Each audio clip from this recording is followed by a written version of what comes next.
Hello friends, welcome back. In this video we are going to study the remaining points of the metals. That means let us start with the second part, that is part B of the metals. So here we have to study the electrical conductivity of metal.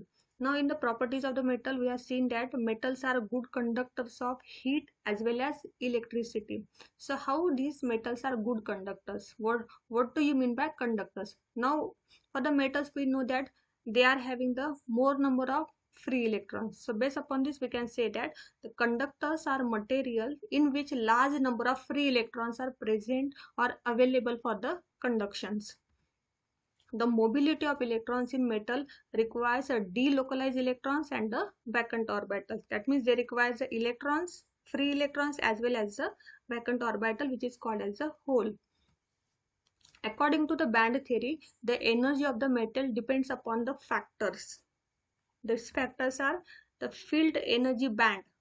The field energy band overlaps with the vacant energy band, or the second, the field energy band overlaps with the incompletely filled band, and the third one is the incompletely filled band. So these are the factors on which the energy of the metal depends.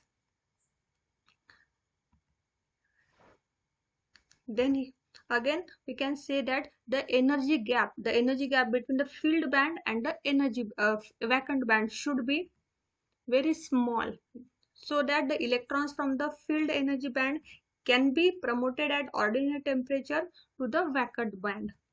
And secondly, the filled band is usually called as the valence band, that is the lower band is called as the valence band, and the vacant or the empty band is called as the conduction bands. So we are having the two bands in the band model or the band theory: valence band, which is called as the filled band, and the conduction band, which is called as the empty band.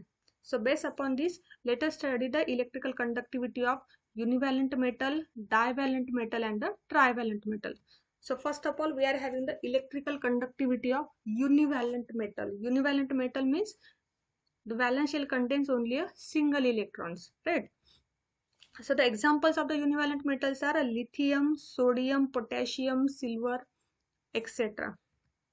These metals, they are having the one electron in their valence shell, that is the electronic configuration is ns1. That's why they are called as the univalent metals. Their examples, let us take suppose as sodium. Sodium atomic number is 11, so its electronic configuration is 1s2, 2s2, 2p6, 3s1. So the valence shell contains only a single electron, that is 3s1, so it is called as the univalent metal. Now the capacity of the 3s band is of 2 electrons, right? We know that the capacity of the 3s band is 2 electrons, but actually there is only a single electron. So we can say that the 3s band is always half filled for the sodium metal.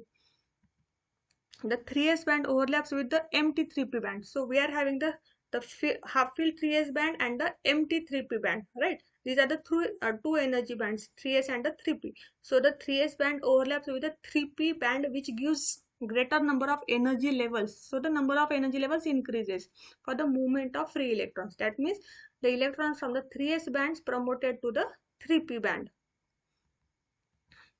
Only half 3s band is filled by the electrons and the other half band remains vacant, right? In case of the 3s, it is half filled. The filled 3s band overlaps with the vacant 3p band. As a result, electrons can move from filled energy levels to the empty energy levels, which gives rise to the conductivity, and it results into the sodium metal, which is a good conductor of electricity. Okay, so we can say that there are two bands, the 3s band and the 3p band. 3s band is half filled and the 3p band is empty. So the electrons, they are promoted from the 3s to the 3p. That means there is a movement of electrons, and hence it leads to the conductivity. So this is explained by this graph. We are having the capital NE curve. In this is the 3s energy band, which is half filled, and this 3p energy band, which is completely empty or the vacant. So the electrons from these two bands, they undergo overlapping, and due to this overlapping, what happens? The number of energy levels increases, and due to which the electrons which are present in the half filled 3s band, they are promoted to the higher, which is empty band, and hence as the electrons they are moving from one level to the another level, we can say that the univalent metals they are showing electrical conductivity. Then let us see the electrical conductivity of the divalent metals. So divalent means their valence is 2. The valence shell contains the 2 electrons.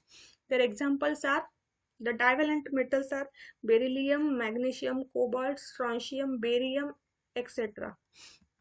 Now these metals they are having the 2 valence electron, that means their electron configuration is ns2. Their example, suppose take an example of magnesium, atomic number is 12, that means the electron configuration is 1s2, 2s2, 2p6, 3s2, right? That means here there are 2 electrons in the 3s band. The 3s level contains 2 electrons, that means it is full filled level, right? In case of the sodium that was half filled, but here 3s is the full filled level. Now we expect this magnesium metal to be non-conductor, as the 3s level is completely filled, but the 3s band overlaps with the empty 3p band. Okay, so near to this 3s we are having the empty 3p band. This result shows that electrons can move from filled that is the 3s band to the empty is the 3p band, and which gives rise to the electrical conductivity. So let us see the electrical conductivity of divalent metal by this Ne curve. Now we are having these two energy bands. This is the filled energy band of the 3s, and this one is the empty energy band for the 3p.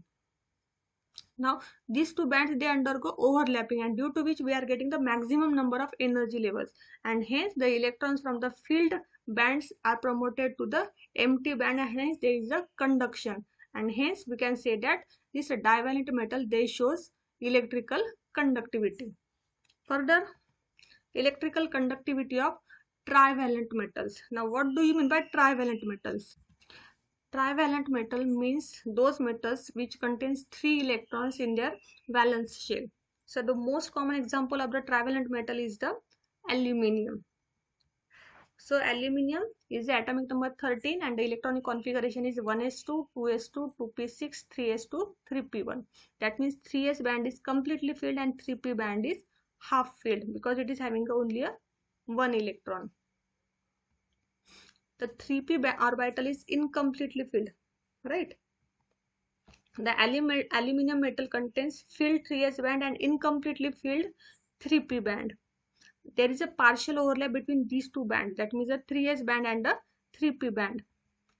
This shows that the electrons can move from filled energy band to the vacant energy band, and which gives rise to the conductivity. So this can be explained by using the Ne curve. So we are having these two energy band. This is a 3s band which is completely filled, and the 3p band which is incompletely filled.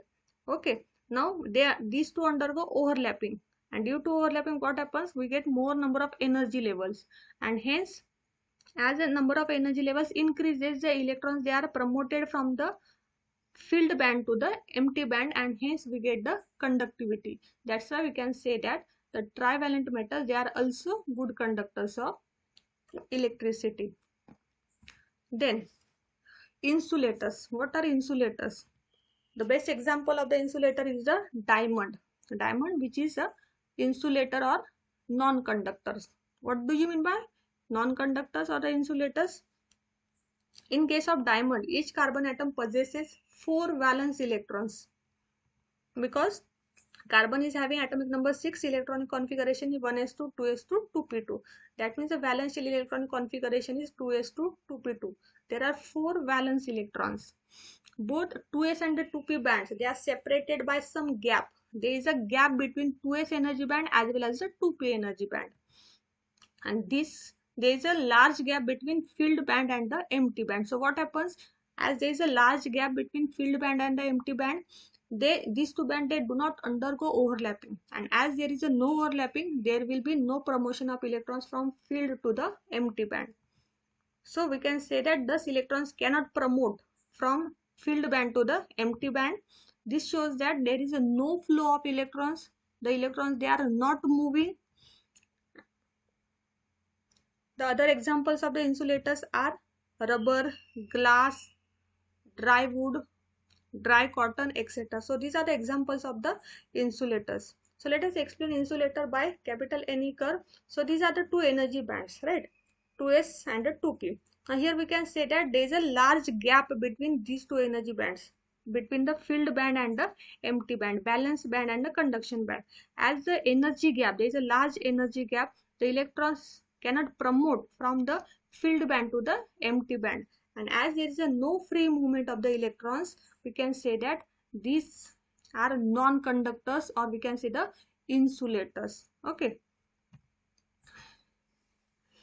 let us explain this. In case of the metal, we are having the bands. The lower is the valence band, upper is the conduction band. These two bands, they undergo overlapping, and due to overlapping, what happens? We are getting the promotion of electrons, and hence they are good conductors of electricity.